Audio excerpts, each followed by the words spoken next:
Hi guys, it's time for my Bachelorette recap for episode 6, JoJo's season, and tonight it's going to be a Bachelorette recap pajama party. I just finished watching the episode just a few minutes ago, and as always, if you haven't watched the episode yet and you plan to and you don't want to know what happened and who got a rose, then I suggest you come back to this video later because I'm going to talk about all of that during this video, and if you already know what happened or you're watching this to find out what happened, then keep watching.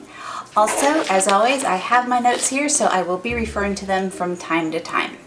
So the episode opened with everybody arriving in Buenos Aires, Argentina. Looks like an absolutely beautiful city, makes me want to go there, and it looked like it was going to be a very dramatic episode. When the episode opened, JoJo was wearing this beautiful red dress with a white coat. I loved the combination. Again, I am loving JoJo's clothes this season, and this outfit was no different. The episode opened with JoJo recapping the season so far with Chris Harrison. They talked about how she felt about everything and how everything was going. Chris Harrison met up with the guys before they went to the hotel, and he mentioned that there would be 3 dates this week. There would be a one-on-one, a group date, and another two-on-one. And this was the first time in Bachelorette history that there was a second two-on-one date in one season. So the guys got to their awesome hotel. It was the Alvear Palace Hotel, and it looked spectacular. They had this suite that looked amazing. I totally want to stay there. As soon as the guys arrived at the hotel, the date card arrived, and it was a one-on-one date for Wells. Wells had not been on a one-on-one date with JoJo yet, so he was pretty excited about that. He had also never kissed JoJo, so the date card mentioned that she wanted to kiss him this time, and the guys gave him a hard time about it, but it was all in good fun. Wells and JoJo's date looked like a lot of fun. They explored the city, and then they went and saw a performance art show called Fuerza Bruta. Never heard of it, but it is a performance art show.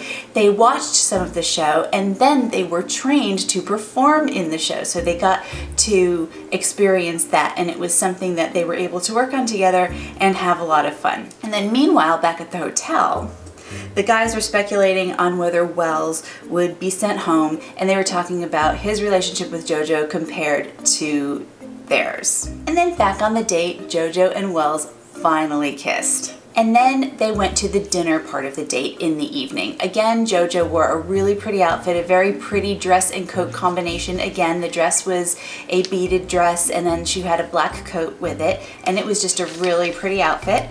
And they discussed Wells's last relationship and why it ended. And then meanwhile, back at the hotel, the second date card arrived, and it was for the group date. The group date was for Luke, Robbie, Jordan, James, Alex, and that is it. And that means that the two-on-one date would be Derek and Chase. And Derek seemed to be optimistic about it. Chase seemed to be pretty bothered by it. Then back on the date, JoJo and Wells were discussing relationships, and they just didn't appear to have much of a connection. They seemed more like friends, and the way the conversation was going, that's exactly what they were talking about, and that's exactly what was happening. You know, I like Wells, but the two of them just didn't seem to have that connection that she had with some of the other guys. In the end, JoJo did not give Wells the rose. She sent him home, felt kind of bad for him, but at the same time, they really did seem more like friends, so I think it was for the best, and Wells was an absolute gentleman about it. So the next day, the guys met up with JoJo on the group date. They were in La Boca district, and that's apparently a really cute little area of Buenos Aires. And they explored the area, they took some tango lessons, and then they played a pickup soccer game, and the guys had to score a goal in order to get a kiss from JoJo. I think James Taylor was the one that got the kiss from JoJo, so that was very nice because he kind of felt like the underdog, so good for James.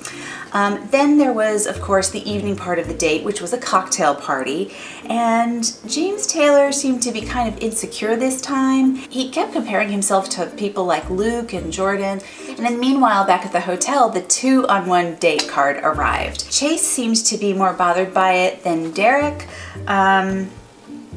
They both feel that they have the upper hand. They both feel that they're going to get the rose. So then back on the group date, JoJo had some one-on-one time with James, and James decided to bring to JoJo's attention some concerns that he had regarding Jordan. James said that he felt like Jordan had a sense of entitlement and that they were arguing over rules when they were playing a poker game, and that Jordan seemed to know it all, and he wanted JoJo to know that.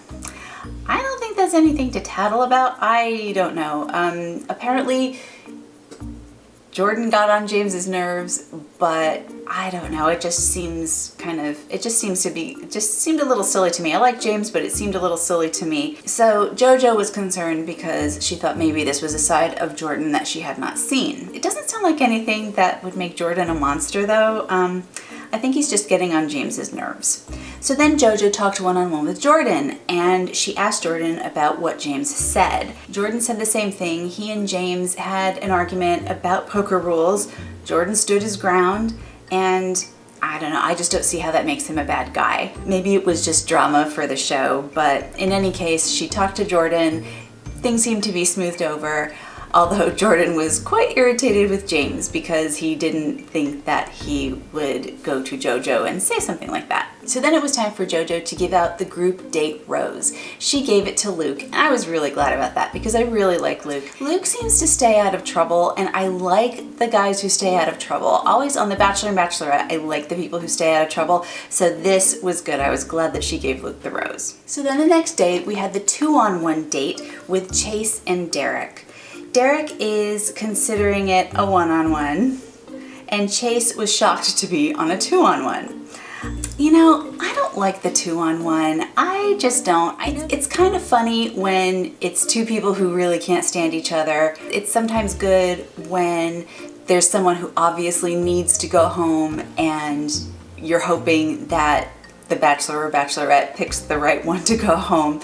But in this case, and for the most part, I just don't like the 2-on-1. So this was kind of not easy to watch. On the 2-on-1 date, they took tango lessons, and that looked like a lot of fun. And this was a 3-person tango, very apropos for the date. In part of the dance, the guys looked like they were doing the Paso Doble together. Speaking of which, I think JoJo should be on Dancing with the Stars this fall. She could partner up with Val, it would be perfect. And again, I love JoJo's dress. It was a red halter dress, it was really pretty. So then the evening part of the 2-on-1 date came. It was the dinner portion of the date, and that's just awkward with the Bachelorette sitting with 2 guys and they know that one of the guys is going to go home. First she had one-on-one time with Derek, and it kind of sounded like a performance review. Ugh.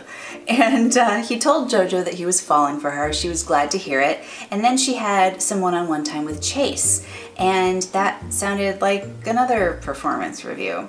Chase seemed to feel like he was being backed into a corner, but he did end up letting JoJo know that he was falling for her. Again, she was happy to hear that, so I had no idea who she was going to give the rose to. In the end, JoJo gave the rose to Chase. Derek was sent home, and you know, that's too bad because I like Derek. I like Chase too, but I also like Derek. I didn't want either one of them to go home. Derek was so sad. He was a gentleman about it, but he was just so sad, and he was crying on the car ride back to the airport or wherever it was they were going. And in the background, the song Don't Cry For Me Argentina was playing, so that was that made it a little bit funny, but at the same time, I felt for Derek. So now we've come to the rose ceremony, and JoJo wore a gorgeous blue gown. It was a mermaid silhouette with a little hint of shimmer at the top, and there were 4 guys there who hadn't gotten roses yet, and there were 3 roses to be handed out. So Luke and Chase already had roses, and the rest of the guys were going to find out who was going to get a rose and who would go home. JoJo had some one-on-one time with Jordan, and he said he was falling for her. And as always, all of the guys got some one-on-one time with JoJo. When the group gets this small, usually at the cocktail party, they always get some one-on-one time, so that's good. So then at the rose ceremony, Robbie and Jordan got roses, but then for the final rose, JoJo suddenly ran out of the room. She didn't want to give the final rose out, and you might have seen this in the previews. So it looked like Alex and James were going to be sent home. It looks like she wasn't going to give the rose to either one of them.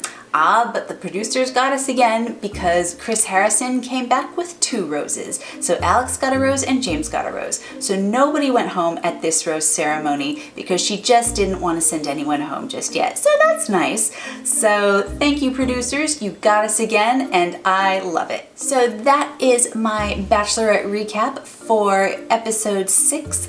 I am getting a little bit tired, so I am gonna go wash off my makeup and go to bed now, but I hope you enjoyed this episode, and let me know in the comments below again who you think should be the winner of the Bachelorette this season. I'm kind of pulling for Luke, but I don't know. There's nobody that I don't like anymore. I don't like to see anybody go home now, but I do know she has to pick one and she has to still narrow it down, so we shall see. So if you like this video, give it a thumbs up, subscribe to my channel for more Bachelorette recaps, and I will see you next time. Bye!